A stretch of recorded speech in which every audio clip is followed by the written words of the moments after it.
Kevin O'Leary joining us. All right, Kevin, the market's in sell-off mode at this moment.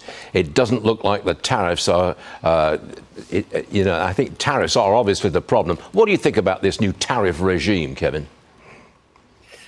You know, to me and to the investors out there, we see a stabilization between 10 and 15% for countries that eventually get some kind of deal. The reason the market's selling off, in my opinion, this morning is one of the largest trading partners is in limbo right now. That's Canada. You think about 28 states, the number one trading partner is Canada. So, you know, we've got a little bit of a political situation brewing there around the Gaza statements coming out of Canada, which Trump didn't like.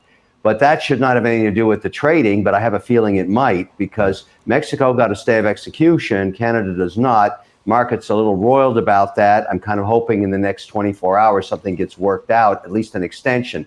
But it looks to me, outside of China, that everything's going to fall between 10 and 15%. Now, the Swiss right now have 10. I was looking at that this morning because I care about watches. Right. They're going up to 39% if they don't get something worked out. And so all of these are little situations here and there on trade policy. No one's ever done 100 deals in 6 months, we understand. But the market seems to care about the headline number. And if it's 10 to 50%, it absorbs it, it's good. Canada's now facing 35, not good. So that's why we have some volatility back in the indices. Okay.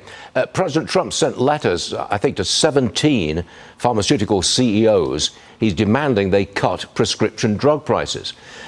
Honestly, Kevin, that sounds to me like price controls. How about you? This has been going on for decades, and you know they come back saying we need the pricing to fund the R&D, which makes us number one on earth in research and bringing new drugs to market. This narrative never stops, Stuart. Never, never, never, never. And so, you know, we're going to get more of this here. It's almost akin to Fed bashing. You know what I mean? You always want to bash the pharma guys. They come back on, they talk to you, they say, look, we need $1 billion to develop this drug. And the only place we can get it is the largest market on earth, which is the US. And by the way, the Europeans caved just so they could get access to the US market. It's a huge pharma business for European companies. It's all US. And so, you know, yeah, as an investor, I'm not that worried about this. It's great politically for Trump to say, look, I'm going to bring down drug prices.